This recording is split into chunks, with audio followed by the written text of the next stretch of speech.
You must understand, the empath does not break like the others. They do not scream, they do not fight. They do not declare war in loud proclamations. No, when the empath reaches the threshold, they vanish. And that, my friends, is where the narcissist's nightmare begins. This phenomenon, the quiet departure of the soul who once mirrored the narcissist's every wound, is not merely a psychological event. It is archetypal, it is alchemical. It is what I have long referred to as a psychic transformation, an eruption of the self from the prison of the persona. And when this happens, when the empath snaps, it is not rage that overtakes them, it is realization, a sacred, often painful recognition that they have been participating in a drama, not of their making, a theater of shadows. You see, the empath was not born merely to absorb. They were born to see, to feel, yes, but also to see into the soul of another.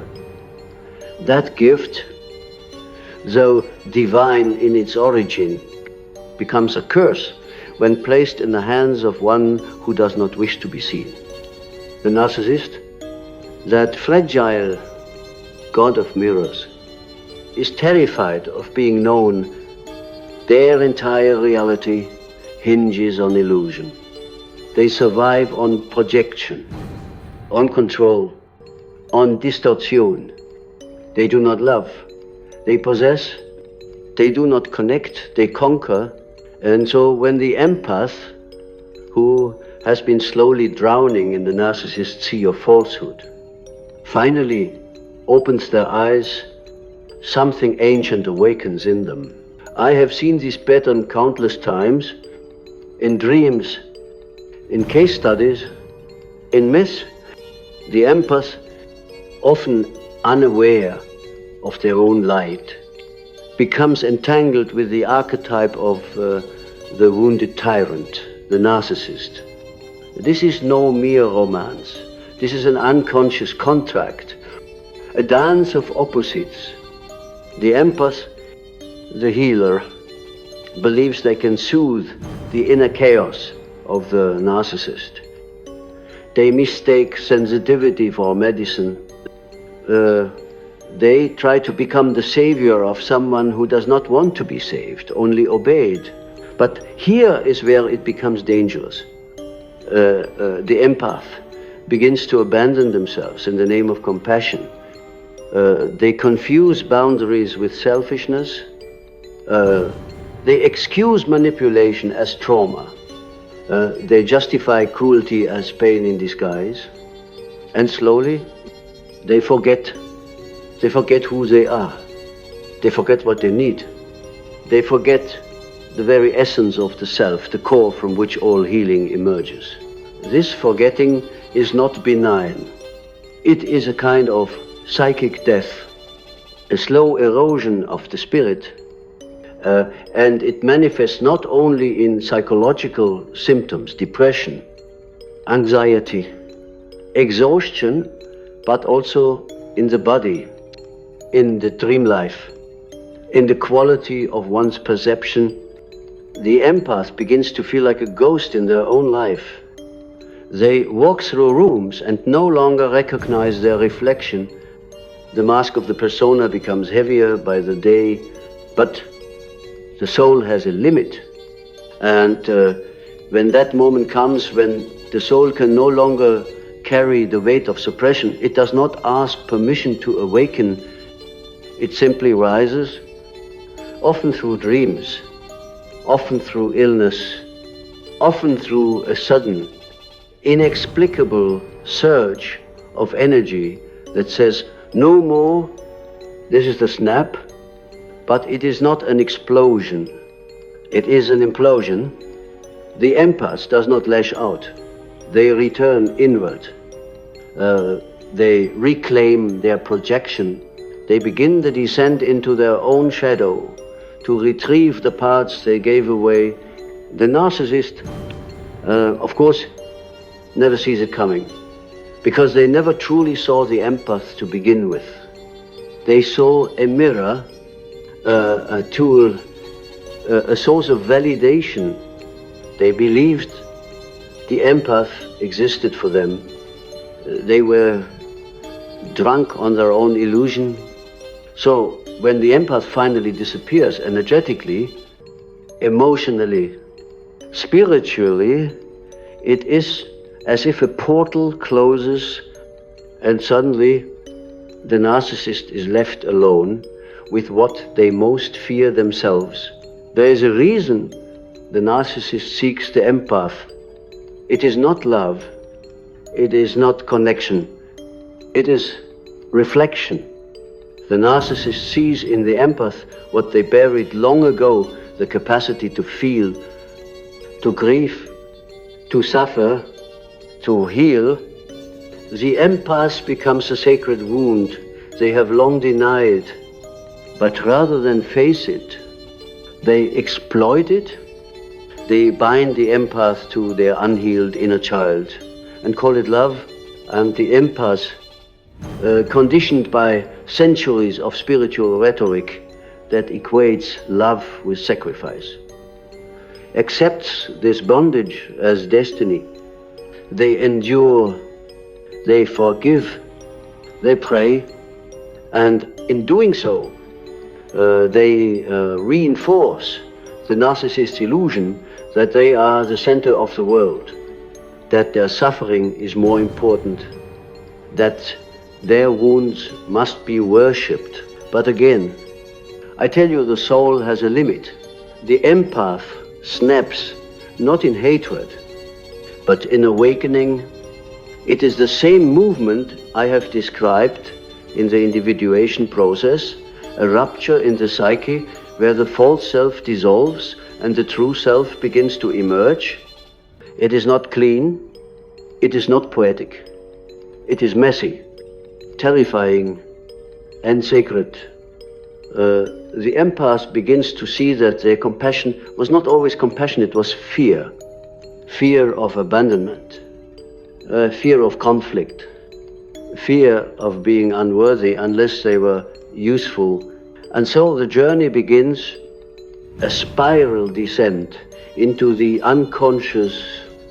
The empath begins to retrieve the shadow they denied, the rage, the grief, the need for sovereignty.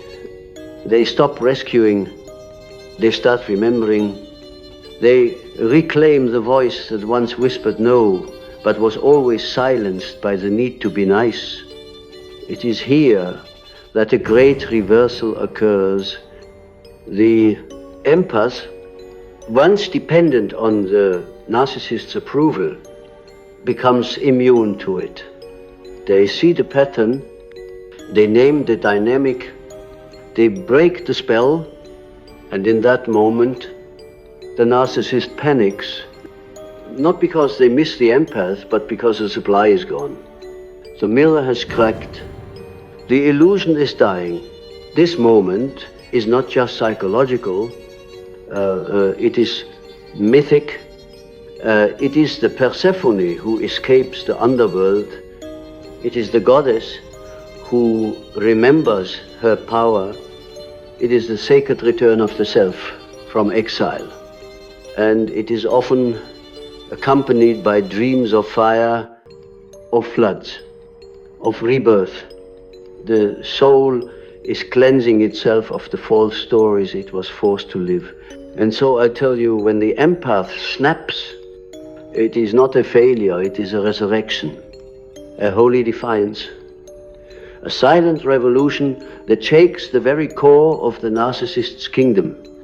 And though the narcissist may scream, may plead, may project and manipulate and threaten it, no longer matters, because the empath has heard the truth, not from the narcissist, but from within. Let us pause here.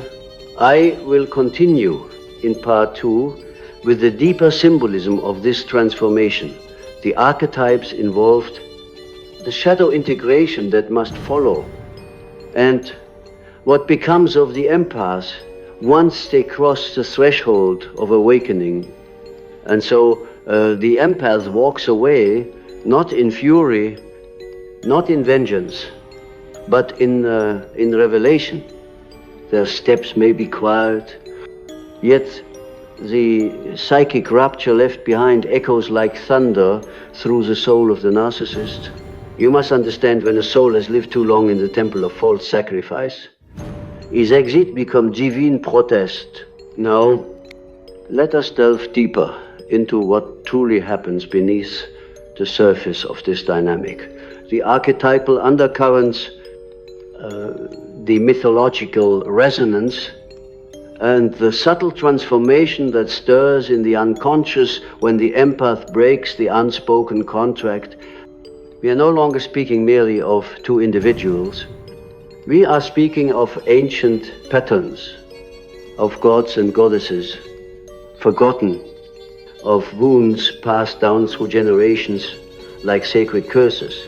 The empath carries within them the archetype of the wounded healer, the one who must suffer in order to awaken the power to heal.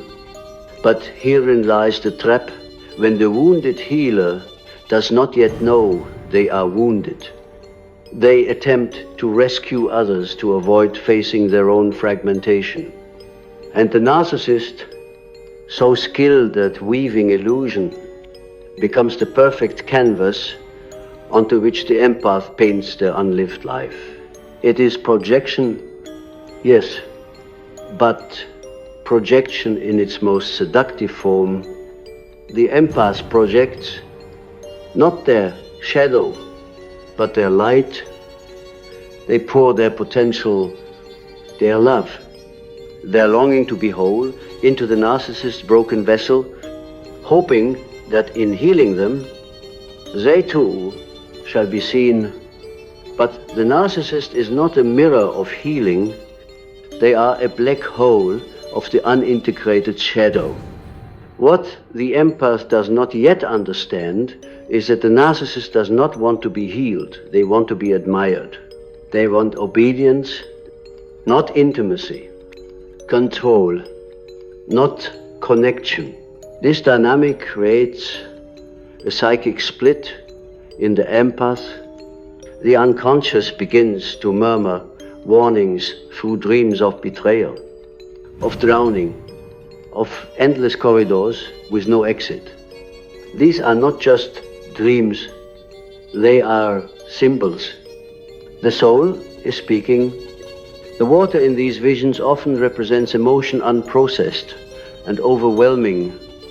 The corridors, repetition, the cycle, the soul trapped in a pattern that mimics love but is rooted in trauma. Eventually, the empath begins to experience what I call the shadow revolt. This is not rebellion in the ordinary sense. It is the return of the exiled parts of the self-anger, desire, rage, truth. All the emotions that the empath learned were too much as a child. All the truths they buried to preserve peace. These forces do not return politely. They burst forth like volcanoes, long held dormant. And the empath, who has always identified with being good, kind, gentle, is terrified by their own capacity for fire. But I tell you, this fire is sacred. It is not destruction, it is purification. It is the soul reclaiming its boundaries, its right to exist, its divine fury at having been diminished. And it is in this moment that the empath finally realizes they were never here to be consumed by others' wounds. They were here to witness them, not to die within them. The narcissist, confronted with this fire, recoils. They will often accuse the empath of becoming someone else, of being cold, cruel, distant, But the truth is, the empath is not becoming someone else. They are becoming whole. They are integrating the split between the persona, the mask of kindness, and the shadow, the hidden truth, is dissolving. The empath is no longer playing the role of healer. They are becoming real. This process is not linear. It does not unfold with grace. Often, the empath will feel guilt, shame, even longing for the narcissist after leaving. Why? Because the narcissist did not just mirror pain. They mirrored the wounded child within the empath, the parts of them that felt invisible, unworthy, or unlovable unless they were needed. This inner child must be held, not judged. The empath must turn their compassion inward now to themselves, and this is the hardest part, to love oneself after years of abandonment, to forgive the self for participating in the illusion, to grieve not only the relationship, but the fantasy of who the narcissist could have been. The psychic bond does not break with logic, it breaks with truth. And truth must be felt in the body, not just known by the mind. This is why the empath often experiences fatigue, shaking, even sickness after leaving. The body is releasing what the soul has carried for far too long. In dreams, the symbols begin to shift. The empath may see bridges, thresholds, gates. They may dream of lions, serpents, sacred rivers.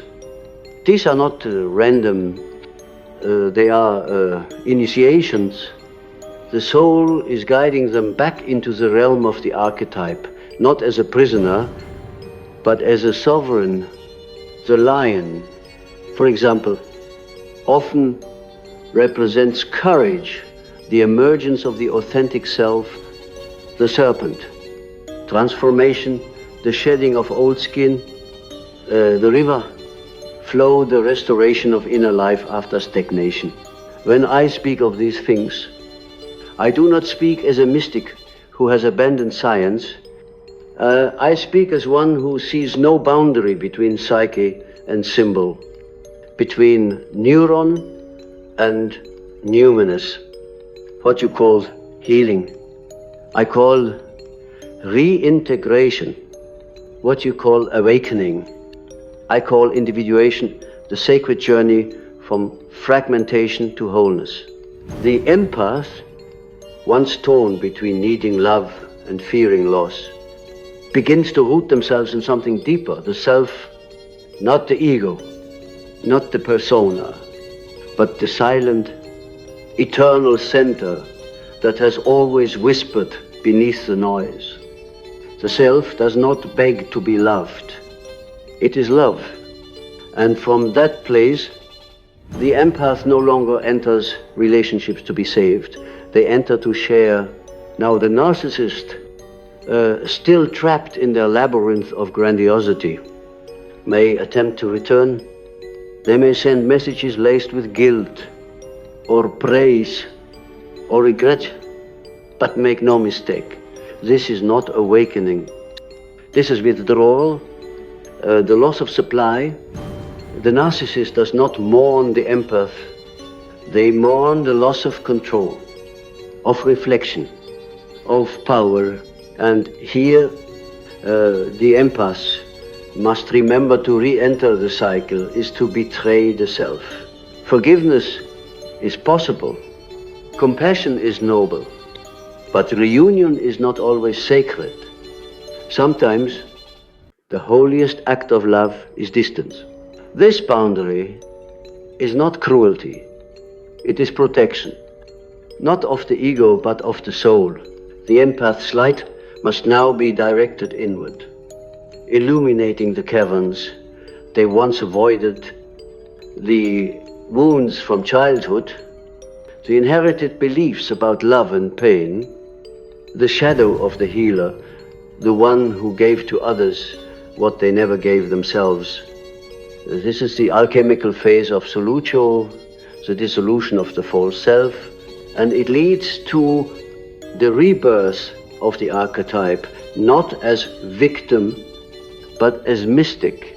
The empath becomes the one who sees not only others, but themselves. They learn to speak their needs, not with apology, but with authority. They learn to sit in solitude without seeking rescue. They learn to love without losing themselves. And in doing so, they become dangerous. Not because they harm, but because they no longer participate in harm. The narcissist, if they ever do awaken, must begin their own journey. But the empath is no longer the guide. They have stepped out of the role. They are no longer the nurse in someone else's nightmare. They are now the sovereign in their own dream. This is a snap, not a break, but a breakthrough. Not the end, but the beginning of true consciousness. Let us pause once more. In part 3, I shall explore how this transformation echoes through the collective psyche, how it changes not only the individual but the entire psychic field, and how the empath, once healed, becomes not a rescuer but a mirror of truth. When the empath transcends the wound, the psychic reverberation does not end at the threshold of their own healing. No, something greater is stirred in the collective unconscious. You must not underestimate the archetypal potency of such a rupture. What occurs within one soul when they reclaim themselves from the jaws of narcissistic possession echoes outward like ripples across a sacred lake. It is not merely personal healing, it is mythic correction. I have long taught that the unconscious is not merely an individual phenomenon, it is collective.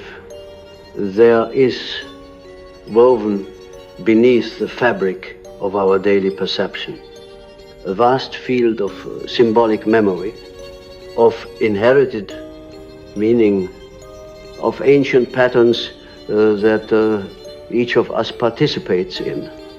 So when the empath awakens, they do not simply withdraw from an unhealthy relationship. They rise from an ancestral lineage of silenced mystics, unseen givers, and scapegoated visionaries. They rupture a generational contract that said, you must suffer so others can survive. This is not metaphor, this is psychogenealogical reality. The empath often carries the unprocessed wounds of the family system. They become the emotional sponge, the psychic lightning rod, the one who intuits what others refuse to name. As children, they learn to read the room. Before they learn to read a book, they survive by attuning to danger, to silence, to unspoken needs. And when they meet the narcissist later in life, it is not coincidence, it is recurrence. The narcissist embodies the very shadow.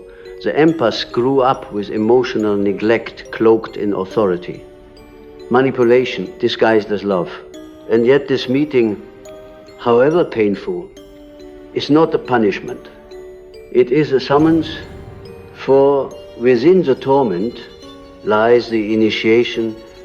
The narcissist becomes the unknowing priest of the empath's awakening, delivering them through suffering to the altar of the self. It is only through being consumed that the empath remembers their hunger. It is only through invisibility that they reclaim their face. You ask, What becomes of such an empath after the snap? Do they trust again? Do they love again? Yes, but differently. They no longer seek to merge, they seek to meet. They no longer give to be needed, they give to be known. The frequency of their soul shifts where once they attracted those who required rescue, they now attract those who reflect resonance. Equals mirrors, not voids. This shift cannot be faked. It is not a matter of affirmations or declarations. It is an energetic reality born of deep inner reconstitution. You see, the empath, once fragmented into archetypal polarities, victim, martyr, savior, has retrieved those lost pieces.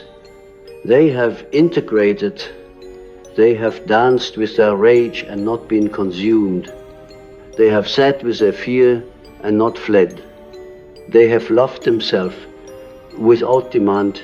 In the language of alchemy, this is the stage of conjunctio, the sacred marriage. Not with another, but within the masculine and feminine energies, once split and externalized, now harmonize inside the psyche. The need to be completed dissolves, and from this inner union, the empath no longer walks the earth as a seeker, but as a source. But let us return for a moment to the narcissist, what becomes of them in this equation. You must understand, the narcissist is not evil. They are wounded, they are frozen in the trauma of a fractured ego. A child who learned that the only way to survive was to dominate, to control, to deny vulnerability. But do not mistake this understanding for an invitation to return. Healing the narcissist is not the empath's task. The empath's task is to withdraw the projection, to reclaim the part of themselves that believed love must hurt to be real. If the narcissist ever embarks on their own healing, it must come through their own confrontation with emptiness. And most never do, because to awaken from narcissism is to face a death, the death of the false self, the persona constructed to protect the inner void. Few are willing to walk through that fire. And so they seek new mirrors, new empaths, new reflections to keep the illusion alive. This is why it is so vital for the empath, once awakened, to speak, not necessarily to the narcissist, but to the world, to share what they have seen, not as vengeance, but as liberation. There are others still sleeping, still giving, still dying within the wrong story. And the empath, reborn, becomes a torchbearer. They begin to speak in symbols, to paint, to write, to teach. They become healers, not by title, but by presence. Their words carry weight because they have bled. Their eyes see truth because they have cried in darkness. They are no longer obsessed with being liked. They are devoted to being real. I have seen this evolution many times in patience, in dream work, in the myths of old. The empath becomes the mystic. The trauma survivor becomes the seer. The silenced child becomes the oracle. And the world, so long addicted to domination, begins to tremble, not in fear, but in recognition. For the return of the empath's voice is the return of Eros, the sacred thread of relatedness that the narcissistic world forgot. And what does this mean for us all? It means we must re-examine the narratives we were given about love. about giving, about sacrifice. It means we must challenge the culture that rewards exploitation and silences intuition. It means we must teach our children that boundaries are not walls, but bridges to truth. The empath who snaps is not broken. They are reclaimed. They no longer fit the mold. They no longer shrink to be digestible. They become paradox, soft and fierce, kind and firm, open and discerning. And this paradox is precisely what our age requires, for the narcissistic structure of society cannot be dismantled by more obedience. It must be dissolved by authenticity. When the empath snaps, they cease to play the game. And in doing so, they change the rules. And yes, it is lonely at first.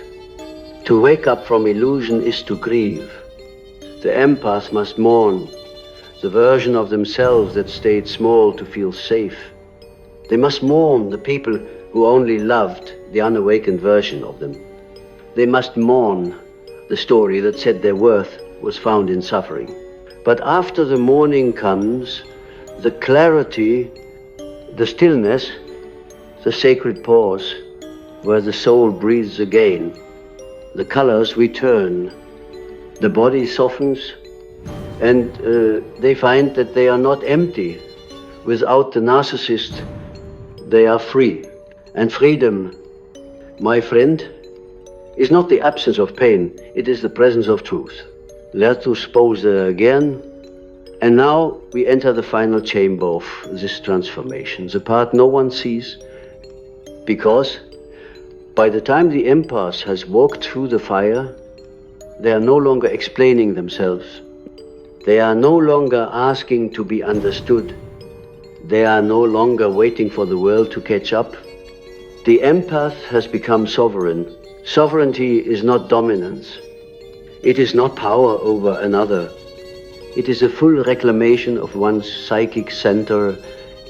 It is the return to the self, not the small, egoic self that pleads and performs, but the great self that witnesses, integrates and creates. And once the empath roots themselves in that self, they become immovable, not hard, but grounded, not unreachable, but no longer penetrable by manipulation. At this point, they no longer define themselves in opposition to the narcissist. Their identity is no longer the one who survived or the one who escaped. That is only the middle chapter. The empath now becomes something far more mysterious. The one who sees, truly sees, without needing to fix, absorb, or defend. This vision is born from shadow. You see, the empath's journey is not about erasing pain. It is about integrating it. This is the most terrifying thing for someone who was trained to please, to turn and face the monster within the rage. The selfishness, the jealousy, the need for control, and to hold it with compassion, not shame. What we call the shadow is not evil. It is rejected life. It is the soul's suppressed expression, wrapped in fear. When the empath finally dares to feel their anger, to name their grief, to honor their needs, they begin to metabolize the shadow. And what once felt dangerous now feels holy. The split inside begins to mend. The psychic pressure loosens. The narcissist is a teacher of the shadow, but only if the empath stops dancing to that tune. Until then, the empath is trapped in projection, confusing external chaos for internal truth. But when the empath finally says, no more, and begins to ask, Why was I drawn to this in the first place? That is when the archetypal work begins, the mirror turns inward. And what do they find? They find the child, the silent, sensitive, watchful child, the one who learned that love meant sacrifice. That attention had to be earned. That existing came with conditions, and when the empath holds that child, not as a problem but as a beloved, something miraculous happens. The past begins to release its grip. This is deep psychic repair, the kind that cannot be forced through intellect. It comes through presence, through slowness, through breath and silence and unlearning. It is the reparenting of the soul, the reweaving of trust within the self, and with every small act of self-honoring rest, boundary, expression, the empath carves new grooves in the psyche, grooves of safety, of inner companionship.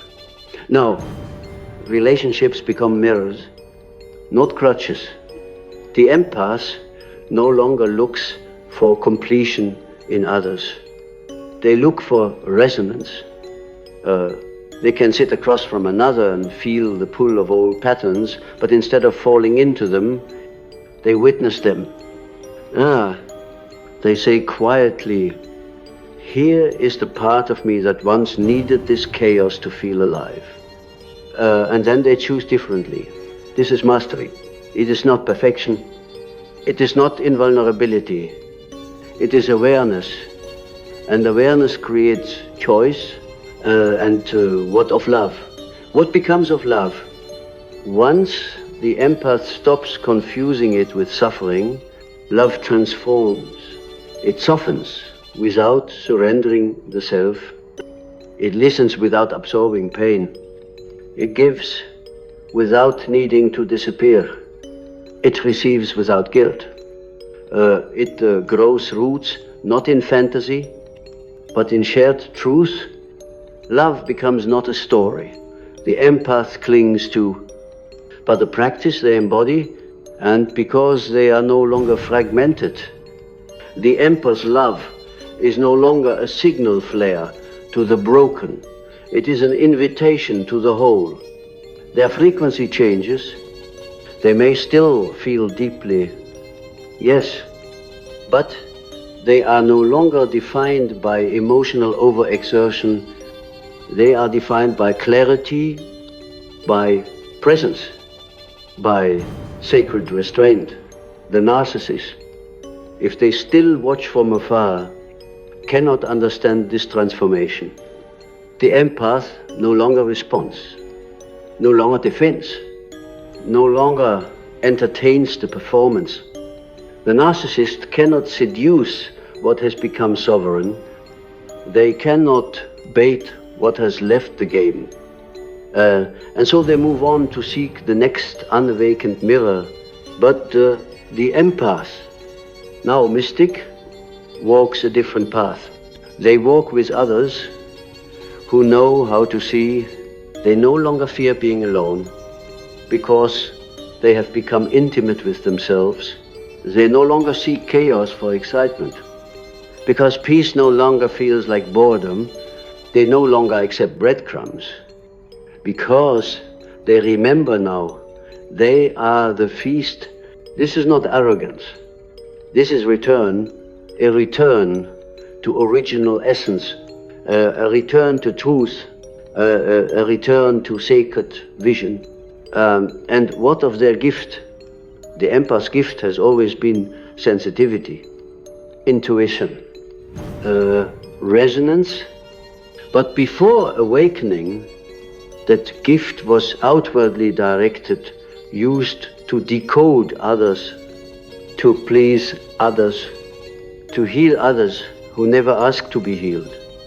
After the awakening, that gift is no longer leaked. It is channeled, it becomes art, teaching, holding space for truth. without rescuing lies. The empath becomes the wise one in the village, not because they speak loudly, but because they know when silence holds more power than speech. Not because they control, but because they see. Not because they save, but because their presence reminds others they are already whole.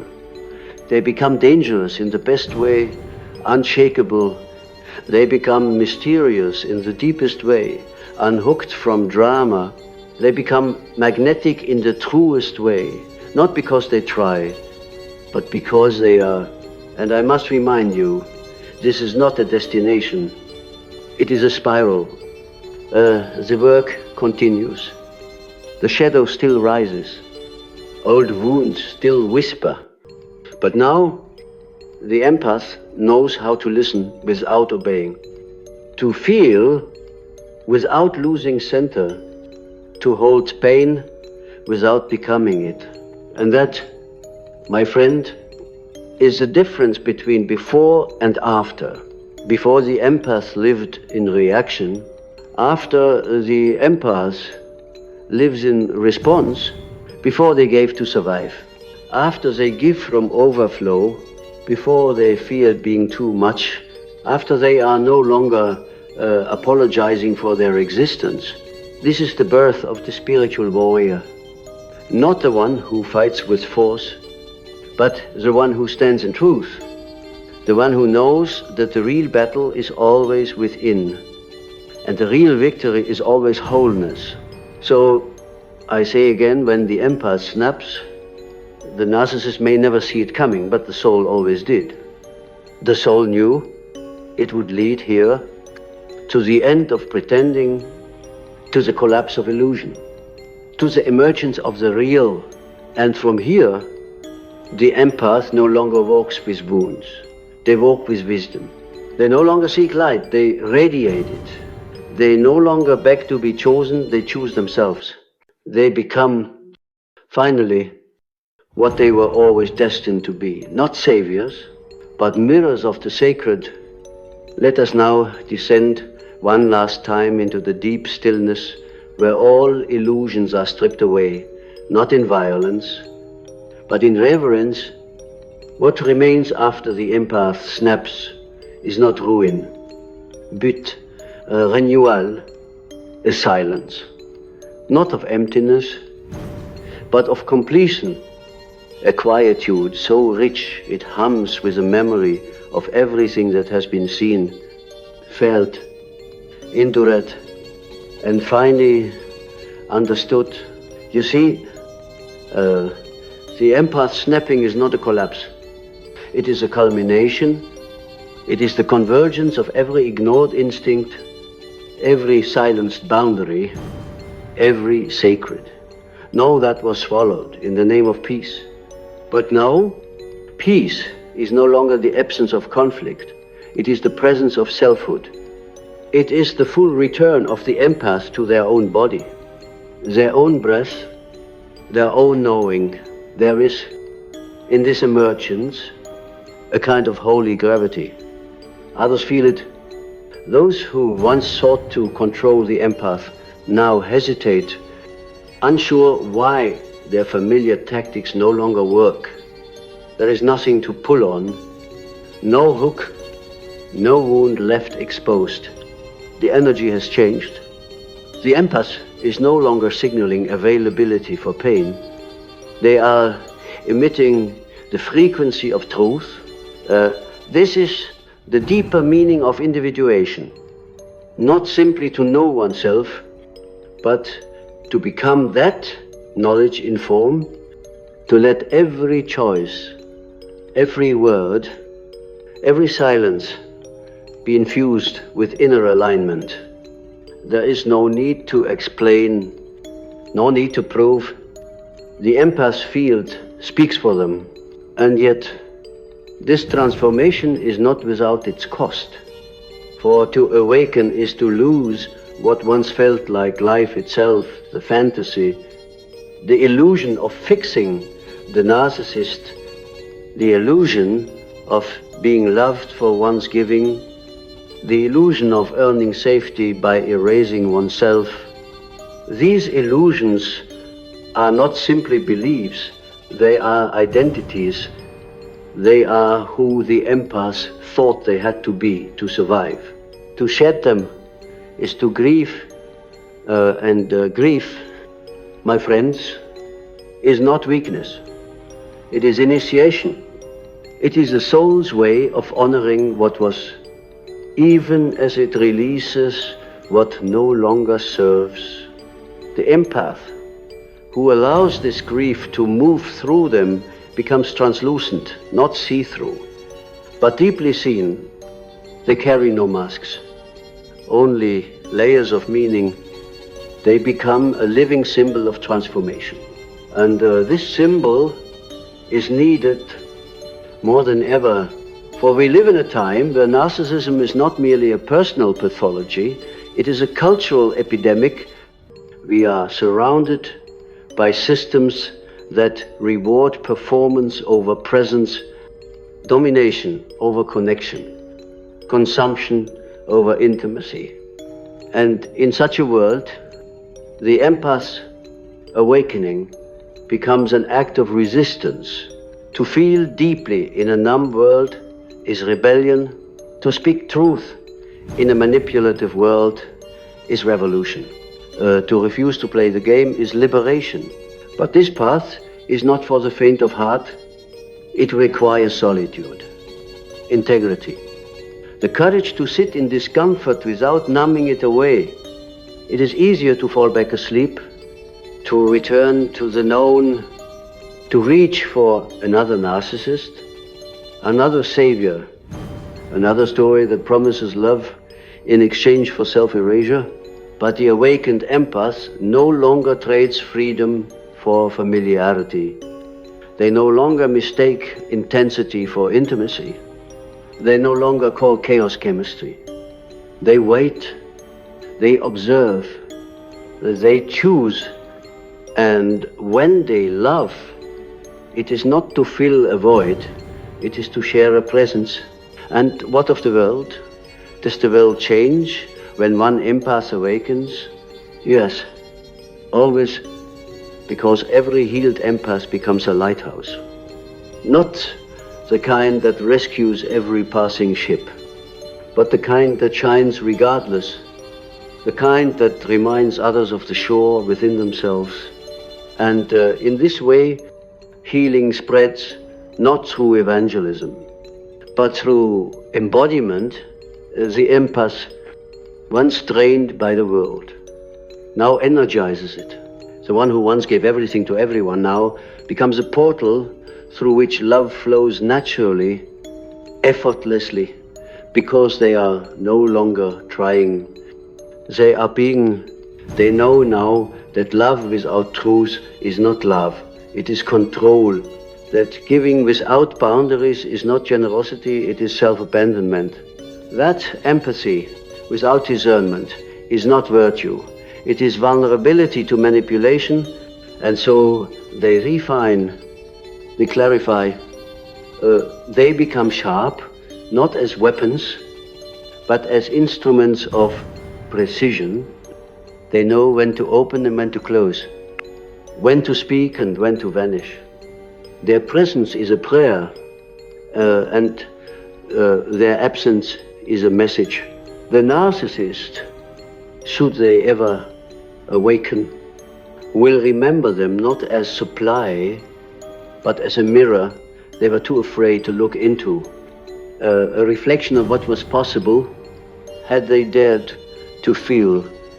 But the empath does not wait for this recognition. They have long since turned inward. They walk now with the archetypes not chained to them, but crowned by them. They walk with Artemis, sovereign and wild. They walk with Hermes, messenger of the unconscious. They walk with Hestia, keeper of the sacred inner flame. They walk with Christ, not as martyr, but as embodiment of compassion with boundaries. They walk with the serpent not as deceiver, but as the sacred coil of transformation that sheds what no longer serves. They walk with their own soul, finally. And so if you are listening to this and you feel yourself in this story, I say this to you: you are not broken. You are birthing. You are not too much. You are more than the world has learned to hold. You are not weak for feeling. You are courageous for still being open, and you are not here to save them. You are here to remember you. So sit, breathe, feel, let the ghosts rise and speak their peace. Let the old versions of you fall away like ash. Let the truth of your being, quiet and steady, emerge from beneath the wreckage. You do not need to become anything more. You need only return to the place where your knowing lives. Return to the self that has never left. Return to the sacred pulse within that does not beg or plead, but simply is. This, my beloved empath, is the final step. Not revenge, not validation, but embodiment. Let the narcissist wonder where you went. Let the past echo its last cries into the wind. You are no longer theirs. You never were. You are the mirror they could not shatter. You are the truth they could not bend. You are the light they could not dim. And now, finally, you are your own. So go as the awakened one. Go as a quiet storm. Go as the sacred rebel. Go as the one who no longer snaps. Because you see, because you know, because you are, and you are free.